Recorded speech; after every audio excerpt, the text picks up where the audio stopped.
Welcome to the Deep Dive, where we process complex information and pull out the core insights for you.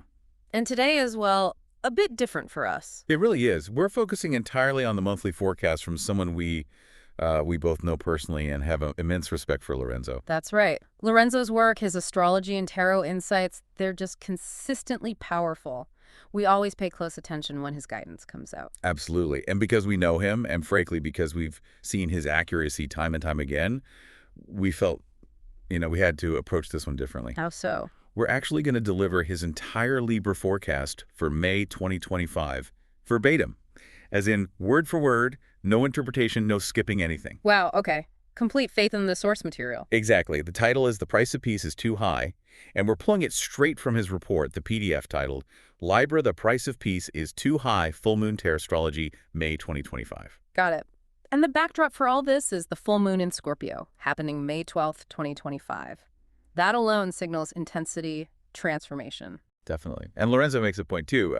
He suggests that for the most personal understanding, you should really consider this forecast if you have Libra as your sun sign or your ascendant sign. Good tip. So if that's you, listen closely. Okay, let's just dive in. Here is Lorenzo's forecast for Libra, May 2025. Reading directly now. Okay. Libra, the price of peace is too high, full moon Tarastrology, May 2025. He starts. This is not about balance. It's about brutal, karmic self-revaluation and burning the masks you've worn to seem secure. This is truth for grown souls, not fairy tale forecasts. Whew. Okay, straight out of the gate. Brutal self-revaluation. No kidding. Sets a very clear tone, doesn't it? This isn't light stuff. Not at all. It's about deep, maybe uncomfortable truth. Then the core message, you don't need more confidence. You need to burn the version of you that was broke, polished, and terrified. Ah, that's interesting. So it's not about adding confidence on top. Right. He says, your worth isn't a pose, it's a purge. This moon cashes in your karmic debt and pays you in sovereignty. A purge. Like shedding skin. Yeah. Getting paid in sovereignty. That's powerful imagery. It really is. Okay, the main stage, he calls it. High Priestess, full moon, wearing death's cloak in the second house, the temple of worth, value, income, and self-possession. Okay, so High Priestess, intuition, secrets. Wearing death's cloak, transformation, endings in the second house. That's our value, our stuff, our self-worth. Exactly. And he clarifies this immediately. This isn't a money moon. This is a possession moon. Possession moon. Yeah. Not what you own, but what owns you. Ah, okay. That's the core. The internal attachments, the beliefs that dictate our worth. Less about the bank account, more about the inner landscape. Precisely. Then the High Priestess's message, according to Lorenzo. You've been earning your worth by spiritual bypassing, staying useful, staying desirable. Now it ends. Oof. Spiritual bypassing, using those, higher concepts to avoid the messy stuff, staying useful just to feel worthy. He's saying that game is up. Seems like it. And the implication, what you're paid emotionally, financially, energetically is about to radically shift. So the return on your energy on all levels is set for a major change. Yeah.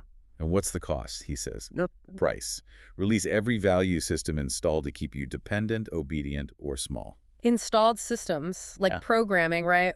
From family, society, things that keep you playing it safe or small, actively dismantling those. That's the task. Okay, now he brings in the tarot archetypes on stage. First, trine to Saturn, the world, in Pisces, the moon, in your sixth house. Right, so a trine is slowing, supportive energy, Saturn is structure, the world is completion, Pisces moon is deep emotion, intuition, and the sixth is daily work, service, health. So a supportive flow between finishing a cycle emotionally and bringing structure to your daily life, your service. And he gives the soul correction. The way you've been earning, serving, and sacrificing is done. Just done. The old way is over. Yeah. And he says, quote, it's not burnout. It's the end of being spiritually enslaved to routine and karma that's expired. And the job. And the role. And the loop. The universe is giving you the green light to close the temple of martyrdom. Wow. Closing the temple of martyrdom. That's to freeing yourself from expired roles and routines. Exactly. Then there's another trine. Trine to North Node RX, the star reversed, in Pisces in the sixth. Okay, North Node is our growth direction. RX means revisiting. Star reversed. Maybe hope feels distant or the vision's unclear.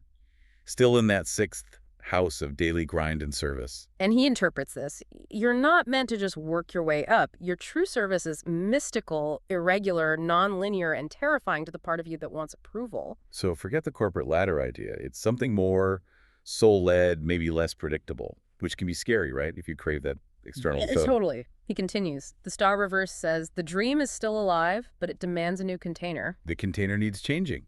The old way of holding that dream doesn't work anymore. Right. You can't channel purpose from the same schedule that was built in fear. If your routine is fear-based, it can't support real purpose. Makes sense. Now in opposition to Uranus, the Fool, in Taurus, the Hierophant, in your 8th house. Okay, opposition means tension, challenge. Uranus Fool is sudden change, leaps of faith. Taurus Hierophant is stability, tradition, maybe fixed values. And the 8th house, shared resources, intimacy, debt, transformation, big stuff. So a clash between wanting to break free and maybe traditional structures or dependencies, especially around shared stuff, maybe money, maybe deep emotional ties. And Lorenzo says, and here comes the tremor. The Fool opposes the moon, shocking, unsettling, exposing financial dependencies and energetic entanglements. The tremor. Shaking things up, revealing where you're tied, maybe unhealthily. Yeah. Something or someone has had power over your body, your money, or your emotional security, bringing power dynamics into the light. And the message is stark. This full moon is the severance ritual. It doesn't ask you to make peace. It asks you to walk away from the control contract and never return. Severance, not compromise, just cutting the cord on control, walk away. Powerful. Very. Okay, next aspect. Sextile to South Node RX, double reversed, and Virgo, the Hermit, in your 12th house. Sextile, that's an opportunity. South Node RX, past patterns, karma revisited, devil reversed, releasing bondage, addiction maybe. Virgo Hermit is analysis, introspection, wisdom. 12th house is the subconscious, hidden things. So an opportunity here for release.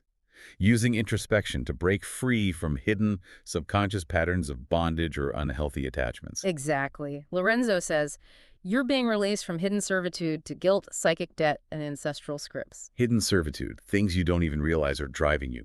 Guilt, old debts, family patterns. And the key realization he points to, I no longer exist to fix, please, or purify for the sake of being worthy. That's huge. Letting go of that need to earn worth through constant fixing or pleasing. Yes, and the devil reversed whispers, you are already clean. Stop confessing sins that were never yours, releasing inherited or projected guilt. Powerful. Okay, one more aspect. Quincunx to Jupiter, Wheel of Fortune. In Gemini, the Lovers, in your 9th house. Quincunx is awkward, needs adjustment. Jupiter Wheel is expansion, luck, cycles. Gemini Lovers is communication, choices, maybe duality. 9th house is beliefs, higher learning, travel, philosophy.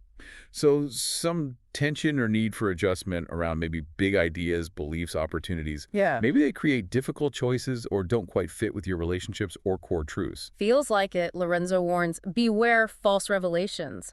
A belief, philosophy, mentor, or tempting spiritual idea may look golden, but it disconnects you from your lived truth. Discernment is key then. Shiny ideas might pull you off your actual path. Right. He calls it, this is spiritual inflation. Too many downloads, too much projection, too little embodiment, getting lost in the concepts, not living it. Yeah, head trip versus lived experience. And the test. If it promises the world but asks you to abandon your body, your work, or your current process, it's a test, not a blessing.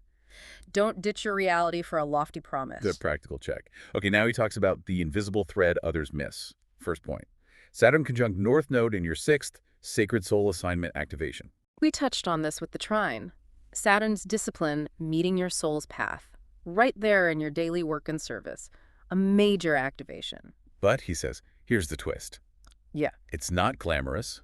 It's daily, gritty, mundane, but holy. Your sacred purpose isn't a brand.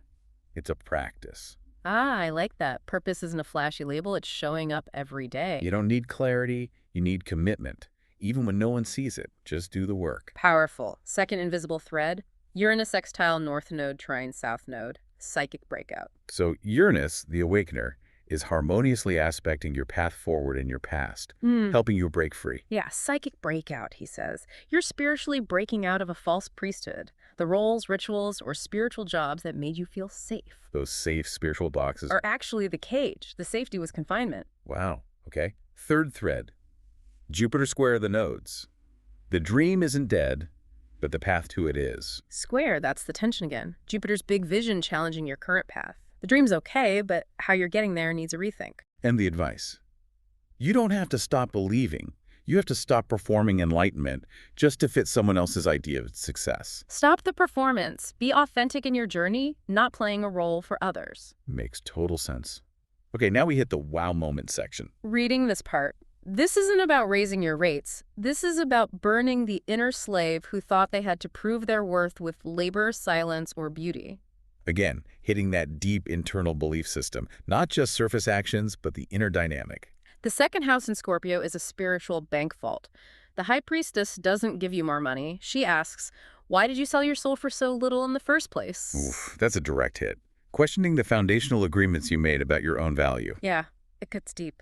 Then, this is the moment you reclaim your value not as a price tag, but as a presence. Value is being, not doing or having. Presence. Powerful shift in perspective. Okay, now for some practical, non-fluff advice. Real witchcraft, real strategy. Lorenzo's words again. Number 1, write a list of things you do out of obligation. Burn it. Then write what you would do if money were guaranteed. Post it on your wall. Clear exercise. Identify the drains, connect with the desire. Burn and claim. 2, unfollow one spiritual account that makes you feel like you're not doing enough. Spiritual guilt is just another economy. Don't buy into it. Well, that's timely. Curate your feed for actual support, not comparison or guilt. 3, don't apply for, sign, or commit to anything between May 11-14 that promises fast results. Your nervous system is recalibrating. Wait. Practical pause during the intensity. Let the system settle before big moves. Good advice. 4, on May 12, sit in silence with your hand over your chest. Say aloud, I do not earn worth. I remember it. Simple, embodied affirmation. Remembering, not earning. And 5, begin a daily devotional practice to your own body touch, adornment, stillness. Not for productivity, but for reconnection. Body connection, not for output, just for being. Important. Then he gives a closing wow line. This full moon doesn't want to give you more. It wants to free you from the idea that you need to earn your life. You are the currency, and you've always been priceless. Wow. You are the currency. Priceless. That's a mic drop moment. Pretty much, but wait, there's more. He calls this next section the possession paradox. Okay. This full moon isn't just about value, money, or security. It's about the spiritual parasitism behind your relationship to worth. Spiritual parasitism. Like something feeding off your low self-worth. Seems so. He explains, you haven't just undervalued yourself. You've been subconsciously possessed by inherited beliefs about what you owe others to be loved, false debts to past lovers, bosses, healers, or even ancestors, a guilt economy where your value increases only when you bleed. Oh man, those are heavy. Inherited debts, guilt economies, things operating beneath the surface that basically drain your power through obligation. Exactly. And he contrasts this with typical advice. Everyone else will say, step into your worth, raise your prices, feel confident, but that's surface level gloss. Right, the deeper issue isn't addressed by just affirmations or price hikes, if these parasites are still there. So what's the truth according to Lorenzo? The truth. You've been renting your power to survive, now you're evicting the ghosts. Evicting the ghosts. Taking back your power that you leased out just to get by. Okay. Then he connects it to the body. The nervous system code no one decrypts. Nervous system. This second house Scorpio moon trining Saturn in the 6th, it reveals the trauma loop that made your self-worth transactional. Linking the astrology directly to trauma responses in the body that make worth conditional. Yeah. And he gives examples. Every time you shrink your prices, over-deliver in relationships, delay your truth until you're more ready, fear what others will think if you say no, you're reliving a sacred wound that says, love must be earned, peace must be deserved, safety comes after sacrifice. That's incredibly specific. Those everyday actions are symptoms of that deep wound, that transactional belief system. And the counter-truth, the truth. Safety is your birthright. Silence is no longer required. And you don't owe your softness to anyone who couldn't hold your rage. Claiming safety, claiming your voice, claiming your whole self, even the parts that aren't soft. Powerful reclamation. Definitely. Now, some more practical advice, he says. Most miss. Okay, what else? 1, check your subscriptions and auto payments. What are you still paying for out of guilt, fear, or clinging to a past version of yourself? This full moon is both spiritual and financial extraction. Cut the energetic cords through practical exits. Love that. Connect the spiritual clearing to actual financial clearing. Where are you leaking energy and money out of obligation? Cut it. 2, Write down everything you believe makes you worth loving, paying, or following. Now cross out anything that sounds like, because I'm helpful, because I give my all, because I'm always kind. What's left? That's your true value. It's not a performance, it's a presence. Another great exercise. Stripping away the conditional reasons for worth to find what's inherent. Your being, not your doing. And 3, a ritual. On May 12th, lie down and say aloud, I evict all scarcity spirits from my body. I revoke all contracts that made me earn the right to exist. I remember I am already paid in full. Direct, declarative, eviction and revocation. Remembering you're already whole, already paid. Okay, we're near the end. He calls this the final wow moment no one else dares to say. Lay it on us. This isn't a money shift, it's an energetic repossession. You're reclaiming the part of you that sold your soul for belonging and buying her back at full value with the truth of who you are. Energetic repossession. Buying back the parts of yourself you traded away for acceptance. Wow. And he finishes with this. That's the story no one else tells. Not in their horoscopes, not in their decks. But you're living it now. Directly addressing the listener, saying this deep, maybe hidden story, that's your story right now. Yeah. And then there's his closing call to action, about sharing and booking readings with him. Right, standard practice. Huh. But the core message, the forecast itself, that was really something. Absolutely. Delivered as promised, word for word. It's incredibly direct, isn't it? Completely. The themes just hammer home. Deep self-revaluation, burning old masks and value systems, questioning every dependency, and ultimately reclaiming this inherent worth that isn't tied to doing or pleasing. It's a lot to take in. That concept of energetic repossession really sticks. It does, and it leaves you thinking, doesn't it? Yeah. Building on what Lorenzo laid out, maybe the question for you, the listener, is, what masks are you wearing? Yeah. Not just the obvious ones, maybe the subtle ones, too. Yeah, the ones worn for peace or security. Exactly. And what would it actually feel like deep down to just let them burn? To stand in that space where your value isn't up for debate because it's just inherent. That's definitely something to sit with. A powerful place to leave off this deep dive. Agreed. Lots to contemplate there. Thanks for digging into Lorenzo's work with us today. Hopefully it sparked something for your own journey.